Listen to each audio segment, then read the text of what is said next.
ജൂബിലിച്ച് സ്ഥാപനങ്ങളുടെ MD advocate Justy Mathews, business development manager Sibi, Jubilee staff അംഗങ്ങളെ, ഇവിടെ എത്തിയിരിക്കുന്ന ഓവർസീസ് എഡ്യൂക്കേഷൻ അസ്പയറൻസ്. ഞാൻ ഓവർസീസ് എഡ്യൂക്കേഷൻ ഫീൽഡിൽ കഴിഞ്ഞ 12 വർഷത്തിലധികമായി.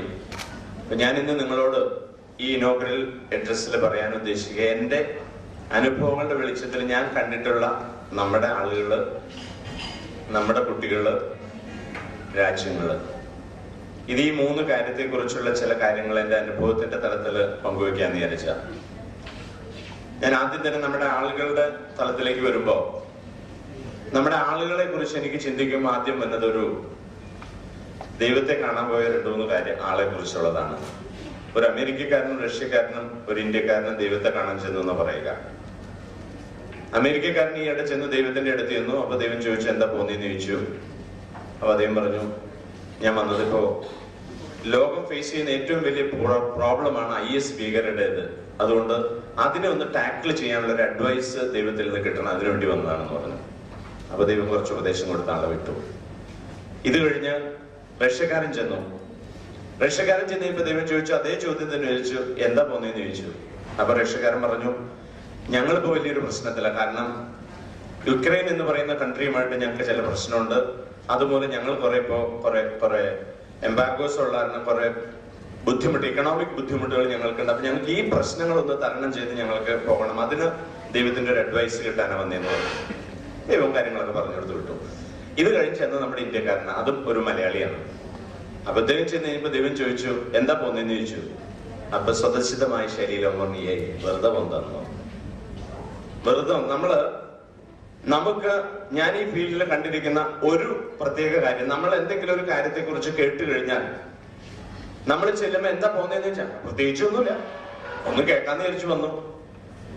അല്ലെങ്കിൽ നമ്മളിപ്പോ വല്ല നടന്നു പോകണ ചേട്ടനോട് ചോദിക്കണം, ചേട്ടൻ എങ്ങടെ പോണേ, ഇവിടം വരെ, വെറുതെ ഇവിടം വരെ, വെറുതെ നീ വീട്ടിലിരുന്ന പോരെ. നമ്മുടെ ശൈലി അതാണ്, നമ്മൾക്കെല്ലാം വെറുതെ എന്നുള്ളതാണ്. ഓവർസീസ് എഡ്യൂക്കേഷനിൽ ഞാൻ കണ്ടിരിക്കുക സ്വപ്നമുള്ളവർക്ക് പറഞ്ഞിരിക്കുന്ന ഒരു ഫീൽഡാണ്. സ്വപ്നങ്ങൾ ഇല്ലെങ്കിൽ ഈ ഫീൽഡിലേക്ക് വരരുത്. ഈ ഫീൽഡിൽ എന്ന് വെച്ചാൽ നമ്മളൊന്ന് പുറത്ത് പോകണമെന്നുണ്ടെങ്കിൽ അതിന് ആദ്യം ഒരു സ്വപ്നം കാണണം. സ്വപ്നം കാണാത്തവൻ ഈ ഫീൽഡിൽ വന്നിട്ട് കാര്യമില്ല. എനിക്ക് അവൻ എല്ലായിടത്തും പോകും, കാരണം ഇതൊരു ഒരു ഒരു ഒരു മാച്ച് മേക്കിംഗ് ആണ്. ഈ വിവാഹം കഴിഞ്ഞവർക്ക് അറിയാം, വിവാഹം കഴിക്കാൻ പോണവർ കുറച്ച് അറിയുകയും ചെയ്യും.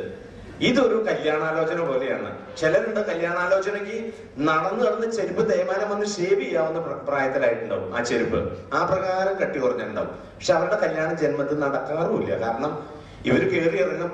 ഒരു 10 പെൺ, അവര് കാപ്പി കുടിച്ച് എത്രയെന്ന് ചോദിച്ചാൽ അവർക്ക് അറിയത്തുണ്ടാവില്ല, എത്ര പെണ്ണുങ്ങളെ കണ്ടു എന്ന് ചോദിച്ചാൽ അവർക്ക് അറിയത്തുണ്ടാവില്ല. അവസാനം ഇവർ ഓരോ പ്രാവശ്യം കണ്ടു കഴിയുമ്പോൾ അനുഭവത്തിലുള്ളവർക്ക് അറിയാം, ഓരോ പ്രാവശ്യം കണ്ടു കഴിഞ്ഞിട്ട് ഒരു 5-8-10 എണ്ണം കഴിയുമ്പോൾ പറയും, അല്ല ഇപ്പൊ കാണാനൊക്കെ നല്ലത് മുമ്പ് കണ്ടതായിരുന്നു, പക്ഷെ ഇനിയിപ്പോ എങ്ങനെ അങ്ങോട്ട് പോകും.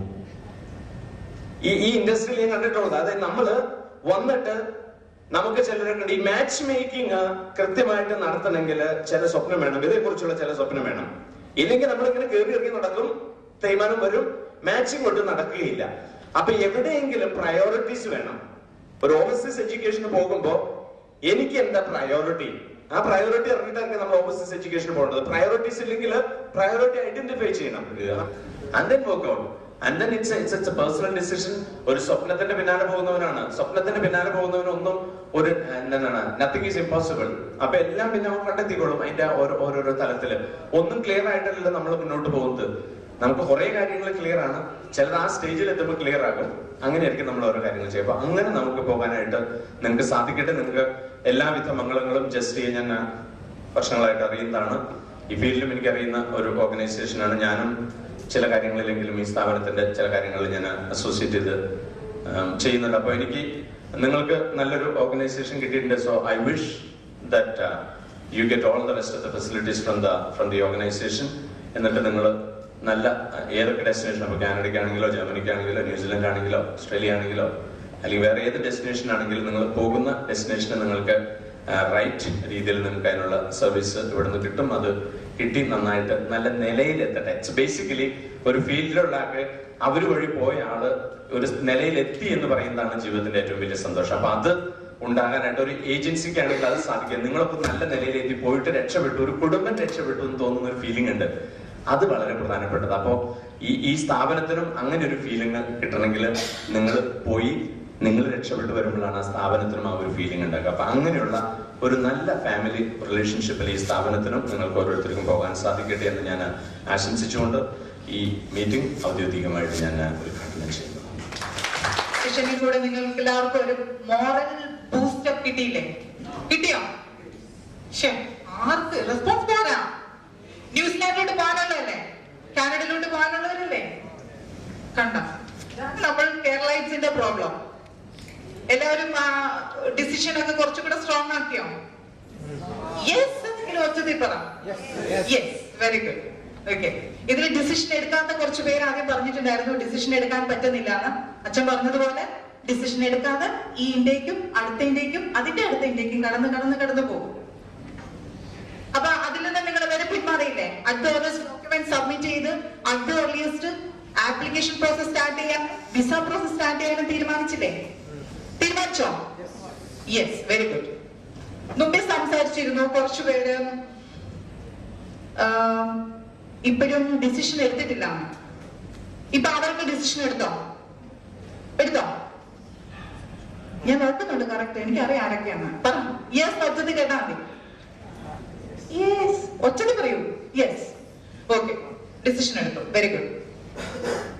ഈ ഇന്ത്യക്ക് ഞാൻ മുമ്പേ പറഞ്ഞു okay, very good. Better future, very good. Okay, better future എന്ന് ഉദ്ദേശിക്കുമ്പോൾ എന്തൊക്കെ അതിന്റെ അകത്തിൽ വരുന്ന ഘടകം? Better life, quality life. പിന്നെ വേറെ ക്വാളിറ്റി ലൈഫ് എന്ന് പറയുമ്പോൾ എന്തൊക്കെയായിരിക്കും അതിൽ നമ്മൾ ഉദ്ദേശിക്കുന്നത്? പുതിയ ലോകത്തെ കുറിച്ച് അറിയാൻ പറ്റും. യെസ്, ഇതുവരെ നമുക്ക് കേരളം എന്നുള്ള ഒരു ഇട്ടാവട്ടം മാത്രമേ അറിയുള്ളായിരുന്നു. പുതിയൊരു കൺട്രി അല്ലെ, പുതിയൊരു life, quality life.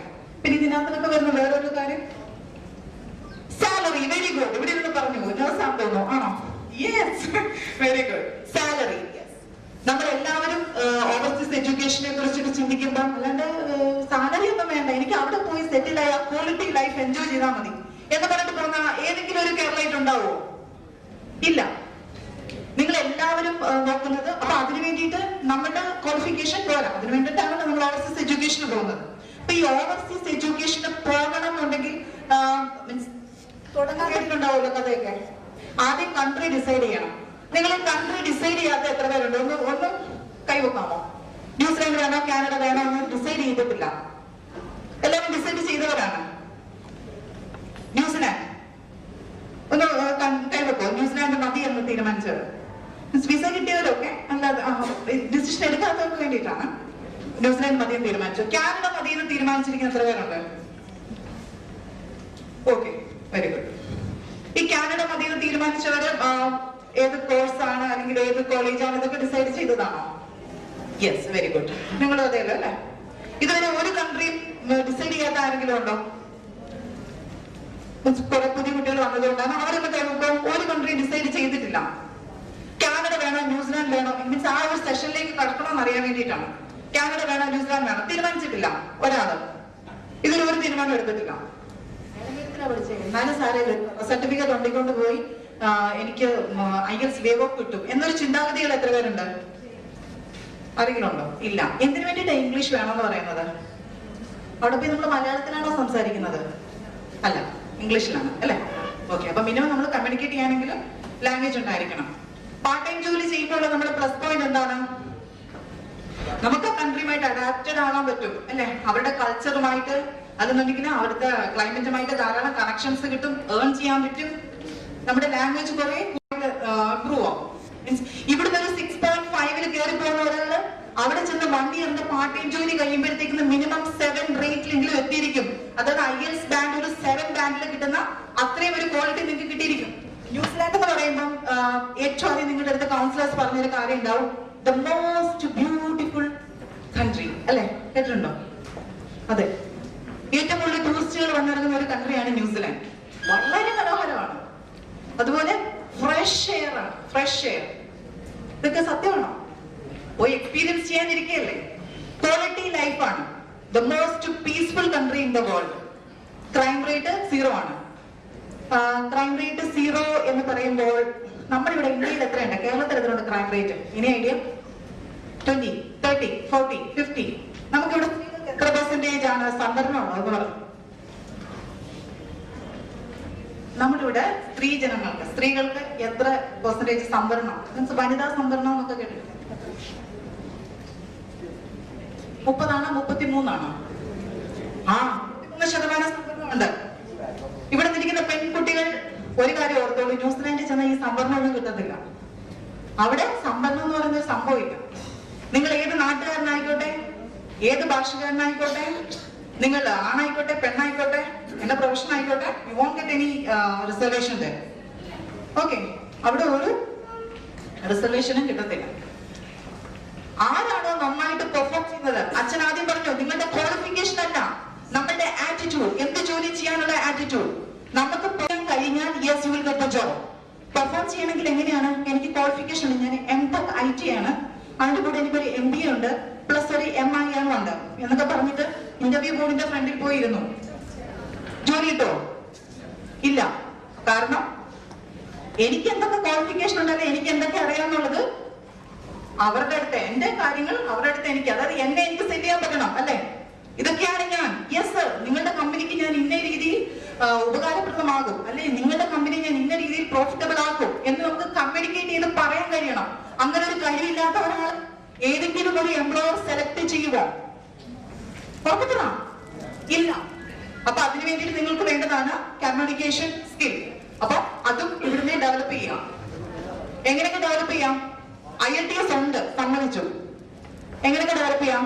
English papers ഇപ്പോഴും റീഡ് ചെയ്ത് തുടങ്ങിയോളും. പലരും റീഡ് ചെയ്യാറില്ല, അറിയാം, പക്ഷെ റീഡ് ചെയ്യണം. അതായത് സംസാരിക്കണമെന്നുണ്ടെങ്കിൽ പുതിയ പുതിയ വാക്കുകൾ അറിയണമല്ലോ, അതിന് വേണ്ടിയിട്ട് നിങ്ങൾ റീഡ് ചെയ്ത് തുടങ്ങണം. അതിൽ നിന്ന് നമുക്കൊരു പേപ്പറിൽ നിന്ന് കുറെ പുതിയ പുതിയ വാക്കുകൾ നമുക്ക് പഠിക്കാൻ പറ്റും. അതുപോലെ തന്നെ ഇംഗ്ലീഷ് മൂവീസ് കാണാറുണ്ടോ? എല്ലാരും കാണാറുണ്ടോ? എങ്ങനെയുണ്ട്? കൊള്ളാം അല്ലെ? എങ്ങനെ മനസ്സിലാക്കുന്ന കൊള്ളാം? സബ്ടൈറ്റിൽ കാണിച്ചിട്ട് ആ പരിപാടി അങ്ങ് സ്റ്റോപ്പ് ചെയ്യുക. ഇംഗ്ലീഷ് മൂവീസ് കണ്ടോളൂ, ധാരാളം കണ്ടോളൂ, പക്ഷെങ്കിൽ അത് ലിസൺ ചെയ്യാൻ സ്റ്റാർട്ട് ചെയ്തോളൂ. അങ്ങനെ ലിസൺ ചെയ്ത് തുടങ്ങിയാലുള്ള പ്ലസ് പോയിന്റ് എന്താണ്? യെസ്, അവിടെ ചെന്ന് ഫോറിനർ എന്തെങ്കിലും പറയുമ്പോൾ മനസ്സിലാവും. അല്ലെങ്കിൽ excuse me sir, pardon me sir എന്ന് പറഞ്ഞിട്ട് ഇങ്ങനെ നിൽക്കേണ്ടി വരും. അതുകൊണ്ട് ഇപ്പോഴും അവർ പറയുന്ന സ്ലാങ് ഒക്കെ മീൻസ് ഇതൊക്കെ നമുക്ക് നമ്മളെ സ്വയം ജോലി കിട്ടാൻ വേണ്ടിയിട്ട്, അച്ഛൻ പറഞ്ഞ ഒരു സ്കില്ല് നമ്മൾക്ക് ഉണ്ടാക്കാൻ വേണ്ടിയിട്ട് നമുക്ക് സ്വയം പ്രാക്ടീസ് ചെയ്യാവുന്ന ഓരോ കാര്യങ്ങളാണ്. ഓക്കെ ശരി. അപ്പം ഇന്നു മുതൽ English speaking, listening, reading, writing. അതായത് വാട്സപ്പിൽ എല്ലാവർക്കും വാട്സപ്പ് ഉണ്ടല്ലേ? ഉണ്ടോ? വാട്സപ്പിൽ എങ്ങനെയാ മെസ്സേജ് ഇടുന്നത്? മംഗ്ലീഷ് അല്ലേ? ചേട്ടാ, ഡാ, ദേ വന്നു, ഞാൻ പിന്നെ വരാം, ഇതൊക്കെയാണോ? അതൊക്കെ ഇംഗ്ലീഷിൽ ടൈപ്പ് ചെയ്തോ, വാട്സപ്പ് ചെയ്തോ, എല്ലാവരും മെസ്സേജ് അയച്ചോ. പക്ഷെ അതൊക്കെ ഇംഗ്ലീഷിൽ പ്രോപ്പർ ഇംഗ്ലീഷിലാക്കിക്കോളും, നമ്മുടെ ലാംഗ്വേജ് ഇംപ്രൂവ് ആവും. Good morning. Sharp 12, 0, 12, 1 ആയി. ഓക്കെ, എനിക്ക് ഒരു കാര്യം, നിങ്ങൾ 2 സെഷൻസ് എക്സ്പീരിയൻസ് ആയിട്ട് 42 രാജ്യങ്ങളോളം വിസിറ്റ് ചെയ്യുകയും അവിടെ യൂണിവേഴ്സിറ്റികളും ഇൻസ്റ്റിറ്റ്യൂട്ടുകളൊക്കെ കാണുകയും സംസാരിക്കുകയും അവരുമായിട്ട് ഇന്ററാക്ട് ചെയ്യും. ഒത്തിരി കുട്ടികളെ ഇവിടെ നിന്ന് ഏറ്റുവിടുകയും ഈവൻ സിവിൽ സർവീസസ് അക്കാഡമി വരെ ഇവിടെ കൊച്ചിയിൽ കൊണ്ടുവരികയും ചെയ്ത ഫാദർ ജോസിനെ പോലുള്ള ആൾക്കാർ നിങ്ങളോട് സംസാരിച്ചു. അപ്പൊ ഒത്തിരി കാര്യങ്ങളെ പറ്റി നിങ്ങൾക്കൊരു കാഴ്ചപ്പാട്, റിയൽ അവയർനെസ് അദ്ദേഹം തന്നു. പിന്നെ CBIP അതിന്റെ പ്രൊസീജിയർ അല്ലെങ്കിൽ അതിന്റെ ലീഗൽ ടെക്നിക്കാലിറ്റീസ് അതിനെ പറ്റി പറഞ്ഞു. നിങ്ങൾ ശരിക്കും ബോറടിക്കുന്നുണ്ട് എന്ന് എനിക്ക് മനസ്സിലാവുന്നുണ്ട്. പലരുടെയും മുഖത്തുനിന്ന്, പലരുടെയും മൊബൈൽസ് പറയുകയാണെങ്കിലും ഷിവർ ചെയ്യുന്നു, അല്ലെങ്കിൽ സ്ലോ ഡൗൺ ചെയ്ത് നിങ്ങൾ പുറത്തു പോകുന്നു. I do agree, I can understand. അപ്പൊ ഞാനൊരു റിക്വസ്റ്റ്, റിയൽ ഇപ്പൊ ഇരിക്കുന്ന ആൾക്കാർ ഇവിടെ തൊട്ട് ജസ്റ്റ് ഒന്ന് എണീറ്റ് നിന്നിട്ട് 1, 2 എന്ന് ഒന്നെടുക്കണം. എല്ലാവരും എണീക്കണ്ട, ഒരാൾ എണീറ്റ് 1, 2, 3 അങ്ങനെ എനിക്ക് എത്ര ആളുണ്ടെന്ന് കൃത്യമായിട്ട് കൗണ്ട് ചെയ്യാൻ കൂടി. Okay please.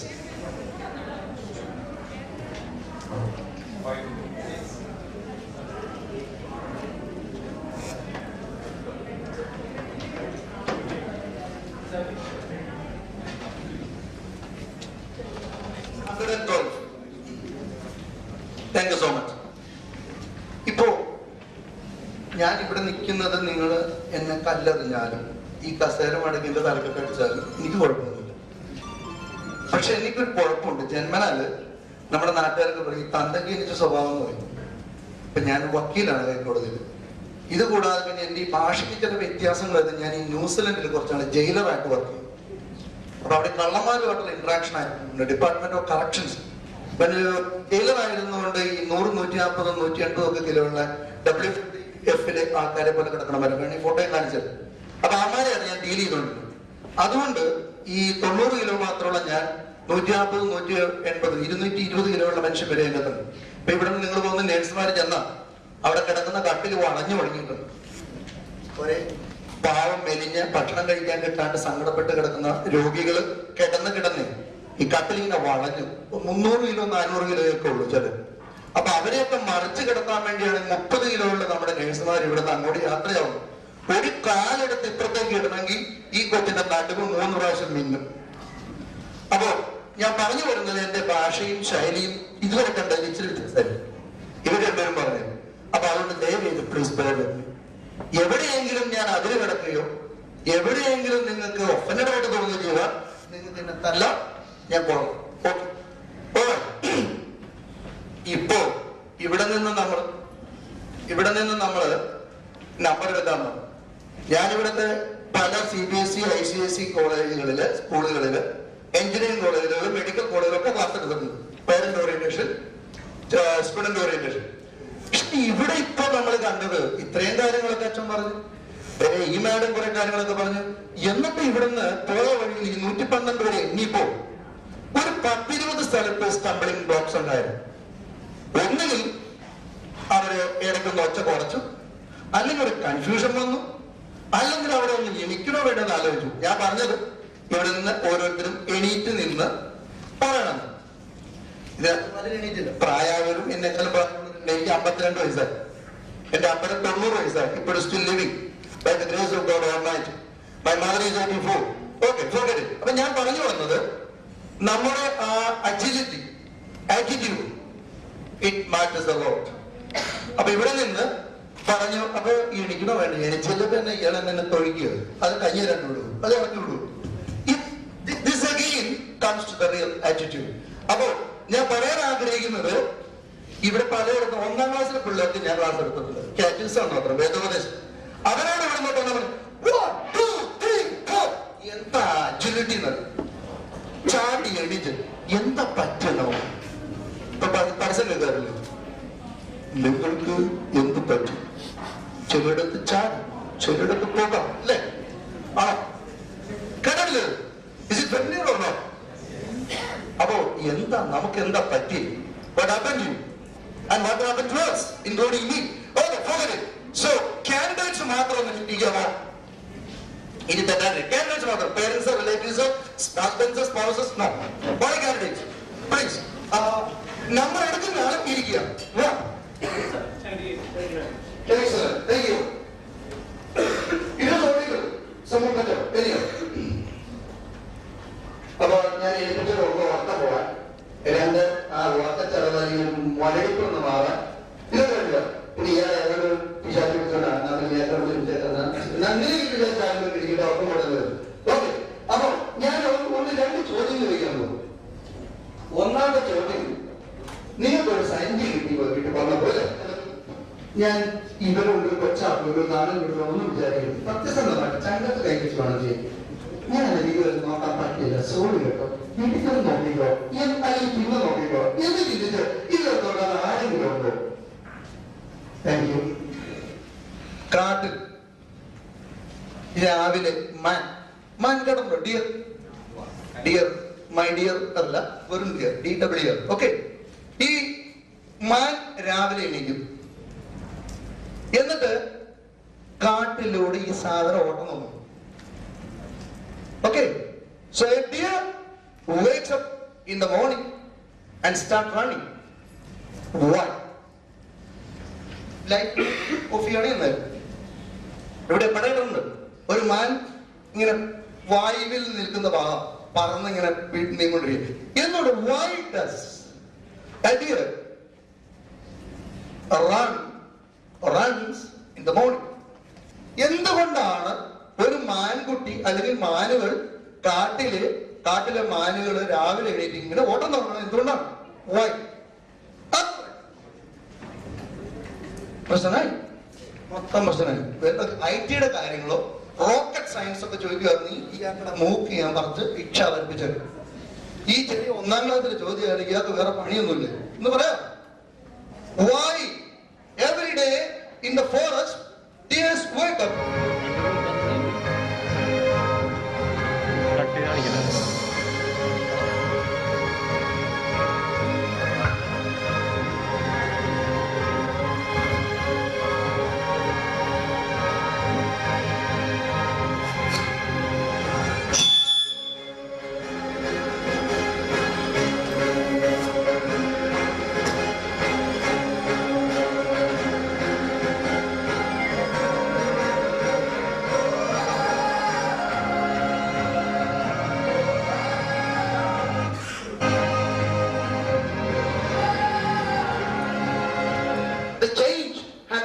It's inevitable. Nothing has happened in this world without having a change. ആര് പറഞ്ഞെന്നറിയോ? Alexander Paul. So he said that ഒരു മാറ്റത്തിലൂടെ ഇല്ലാതെ ലോകത്തിലൊന്നും പുതിയ സൃഷ്ടിക്കപ്പെടുന്നില്ല. അപ്പൊ മാറ്റമില്ലാതെ മറ്റൊന്നുമില്ല. അപ്പോ it happens. അതിന്റെ സ്പീഡ് ട്രമൻഡസ് ആണ്. It's beyond our control. അപ്പൊ അതുകൊണ്ട് നിങ്ങളുടെ കയ്യിൽ നിങ്ങൾ അമൂല്യമാണെന്ന് കരുതി പൊത്തിപ്പിടിച്ചു വെച്ചേക്കുന്ന ഒരു ഡിഗ്രി അല്ലെങ്കിൽ ഒരു മാസ്റ്റേഴ്സ് അല്ലെങ്കിൽ ഒരു PhD, it may not be helpful in the needy hours. ഈ സത്യം നിങ്ങളൊന്ന് തിരിച്ചറിയിക്കാൻ വേണ്ടി ഞാനത് കാണിച്ചു. ഇത് ഞാൻ ഉണ്ടാക്കിയതൊന്നുമില്ല. നിങ്ങൾക്ക് വേണമെങ്കിൽ I can send all these PPT to your emails if you need. Anyone needs? If you feel so, I get. Yeah. So നിങ്ങൾ സത്യം ഒന്ന് തിരിച്ചറിയണം. നമ്മുടെ കാക്കമാർക്ക് ചിലപ്പോൾ അറിയണമെന്നില്ല, അവർ നെറ്റിലൊന്നും പോകുന്നില്ല. അപ്പൊ അതുകൊണ്ടാണ് ഞാനത് പറഞ്ഞത്. അപ്പോ ഈ ഒരു ഫാക്ട് തിരിച്ചറിഞ്ഞിട്ട് വേണം നമ്മൾ മുന്നോട്ട് പഠനത്തിന് വേണ്ടി പോകാൻ. അവിടെ ചെന്ന് കഴിയുമ്പോ ഒരു അണ്ടർ ഡെവലപ്ഡ് അല്ലെങ്കിൽ ഡെവലപ്പിംഗ് കൺട്രി ആയ ഇന്ത്യയിൽ നിന്ന് നമ്മൾ അങ്ങോട്ട് പോകുമ്പോൾ നിങ്ങൾക്ക് കിട്ടുന്നത്, ഞാൻ പറഞ്ഞു വരുന്നത്, ഈ നേഴ്സുമാരുണ്ടെങ്കിൽ ക്ഷമിക്കണം. കാരണം അവരാണ് സാധാരണ ഗൾഫിൽ പോയി കുറച്ച് കാശൊക്കെ ഉണ്ടാക്കി അതിന്റെ കല്യാണമൊക്കെ കഴിഞ്ഞ് വീട്ടിലൊന്ന് 3-4 പിള്ളേരുമായി ഒരു വലിയ വീടൊക്കെ വെച്ചു. അതിന് തല്ലരുത്. ഞാൻ ആദ്യം പറഞ്ഞു, ഒരു പട്ടിയെയൊക്കെ വെച്ചു 2 പട്ടിക്കൂടൊക്കെ ഉണ്ടാക്കി എല്ലാ കാര്യങ്ങളൊക്കെ കാശൊക്കെ ഇഷ്ടം പോലെ. ഇത് കഴിഞ്ഞപ്പോ പിന്നെ കാശൊക്കെ തീർന്നു വന്നാൽ പിന്നെ ഒന്ന് ജോലിക്ക് പോയാലെന്ന് അറിയും. 10 കൊല്ലം കഴിഞ്ഞു. നിങ്ങൾ തിരിച്ചറിയേണ്ട ഒരു രാജ്യത്തും professional degree, B medicine, engineering or paramedicals, എന്തുകൊണ്ട് നഴ്സിംഗ്, എന്താണ് അതിന്റെ 5 കൊല്ലം അതിനധികമോ മാറി നിന്നാൽ, പ്രൊഫഷനിൽ നിന്ന് വിട്ടു നിന്നാൽ, they should come back and do the competency assessment again in any of these countries except India. അപ്പോ ഈ 10 കൊല്ലം ഇനി കഴിഞ്ഞ ഞാൻ പറഞ്ഞ വിഷയം, കഴിഞ്ഞ ആഴ്ച ഞാൻ കണ്ട ഒരു പെങ്കൊച്ചിനെ തിരിപ്പുണ്ടോന്ന് എനിക്കറിയാം. ഇന്നലെ പറയുന്നത് 6 പേർ വെച്ച് 6 പിള്ളേരാക്കി കല്യാണം കഴിച്ച് കുട്ടികളൊക്കെ ഇപ്പൊ 49 വയസ്സ് കഴിഞ്ഞു. ഇനി എനിക്കൊന്ന് പോകണം. അപ്പൊ എത്ര കൊല്ലമായി ജോലി ചെയ്തത്? ഒരു 14 കൊല്ലം. 14 കൊല്ലമായിട്ട് ഈ പ്രസവം കഴിഞ്ഞാൽ ഒരു കൊല്ലത്ത് പഠിക്കപ്പെട്ടു. ഈ 14 കൊല്ലം കഴിഞ്ഞിട്ട് ഈ കുട്ടിക്ക് IELTS ഇല്ലാണ്ട് പോകാൻ പറ്റുന്ന രാജ്യമാണ്. പിന്നെ രണ്ടാമത്തെ ചോദ്യം, ഒരു എക്സ്പീരിയൻസ് അത് ഞാൻ ഉണ്ടാക്കിക്കോളാം. കാശ് കൊടുത്തിട്ട് അപ്പൊ എക്സ്പീരിയൻസ് പോട്ടെ. എന്നിട്ട് അവിടെ പോയിട്ട് ജോലി കിട്ടിയില്ലെന്ന് പറഞ്ഞ് വേണം എന്റെ തലയിൽ ചെവി ഞാൻ എന്റെ ഓഫീസിനെതിരെ കേസ് കൊടുക്കാൻ. What is the importance of hygienity in an operation theatre? എന്റെ അടുത്ത് ചോദിച്ചാൽ ഞാൻ ഒന്നും പറയാൻ പറ്റില്ല. കാരണം unfortunately I was also an Indian. ഞാൻ വിട്ടൊരു കുട്ടിയാണ്. ഓപ്പറേഷൻ സിംഗിൾ കാത്തിട്ടു. അപ്പൊ ഹൈജീനിക് ലെവൽ അവിടെ കിടന്നു. അപ്പൊ നമ്മൾ ചിന്തിക്കുന്നത്, ഇതുകൊണ്ടാണ് ഞാൻ പറഞ്ഞത്, ഇത് ഉച്ച കഴിഞ്ഞുള്ള പ്രീഡിപ്പാർട്ട് സെമിനാർ പോകുന്ന കുട്ടികൾക്ക് വേണ്ടി നടക്കുന്നുണ്ട്. അത് വേറെ ആളെ എടുക്കുന്നത്, എന്റെ അതെല്ലാം പോയിന്റ് കവർ ചെയ്യുന്നുണ്ട്. അപ്പൊ അതിനകത്ത് നിങ്ങൾക്ക് കിട്ടും. പക്ഷേ എങ്കിൽ ഞാൻ പറഞ്ഞോളൂ, അപ്പൊ നമ്മൾ അപ്ഡേറ്റ് ആയിരുന്നു, അപ്സ്കിൽഡ് ആയിരുന്നു. ഞാൻ ഒത്തിരി സമയം നീക്കുന്നില്ല, സമയം പോകുന്നു.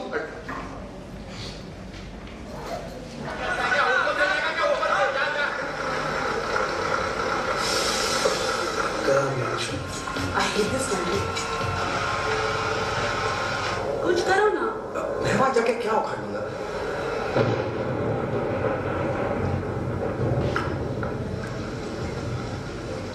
जाने बूंदे आए, जाने कैसा दर्द लाए, सामने क्या है ये तेरे, क्यों रुका है तू बता दे. So I prefer it would be an investment. ഒരു തെങ്ങ് നടുന്നു, ഒരു റബ്ബർ വയ്ക്കുന്നു, അല്ലെങ്കിൽ എവിടെയെങ്കിലും ബാങ്കിൽ ഇടുന്നത് പോലെ തന്നെയാണത്. അതിനേക്കാൾ 10,000 ഇരട്ടി മോളുകൾ. വിദ്യാധനം സർവ്വധനാൽ പ്രധാനം, കൊണ്ടുപോകില്ല ചോരന്മാർ എന്ന് പറഞ്ഞ് നമ്മൾ പഠിച്ചിട്ടുണ്ട്. സോ അദ്ദേഹം പറഞ്ഞൊരു കാര്യം ഇവിടെ ഉണ്ട്. Live as if you were to die tomorrow. Live as if you were to die tomorrow. നാളെ മരിക്കും എന്നതുപോലെ ചിന്തിച്ച് ജീവിക്കുക. But learn as if you were to live forever. ഈ ഭൂമി അവസാനിച്ചാലും ഞാൻ അവസാനിക്കുന്നില്ല, ഞാൻ മരിക്കില്ല എന്ന ചിന്തയോടെ കൂടി വേണം നിങ്ങൾ പഠിക്കാൻ. So education, it's an ongoing process. It will take you to the real success. And never ever give up in between. Don't think you are a PhD, you have got many options again, a postdoctoral or anything else that will take you to the top of the world. So never ever give up your education. The attitude should be in that way. Thank you. ഇല്ല, കുറച്ച് modelling നമുക്ക് കുറച്ച് model കിട്ടിയിട്ടുണ്ട് അല്ലേ? Okay, ഇതിന്റെ അകത്തില് ഇപ്പൊ നമ്മുടെ time ഒത്തിരി ആയിട്ടുണ്ട്, നമുക്ക് ഫുഡ് കഴിക്കാൻ ടൈം ആയിട്ടുണ്ട്. വിസ കിട്ടിയിരിക്കുന്നവർ അല്ലെങ്കിൽ വിസ ഡോക്യുമെന്റ് സബ്മിറ്റ് ചെയ്തിരിക്കുന്നവര്, വിസ പ്രോസസ്സിംഗിൽ ഇരിക്കുന്നവർക്ക് വേണ്ടിയിട്ട് നമ്മൾ പ്രീ ഡിപ്പാർച്ചർ സെമിനാർ കൊടുക്കുന്നുണ്ട്. അവർക്ക് നമുക്ക് 30 minutes ആണ് ഫുഡ് കഴിക്കാനുള്ളത്. ഇതിൽ പ്രീ ഡിപ്പാർച്ചർ അറ്റൻഡ് ചെയ്യുന്നവർ മാത്രം വണ്ടവരാണ് pre departure session. Pre departure attend ചെയ്യുന്നവർ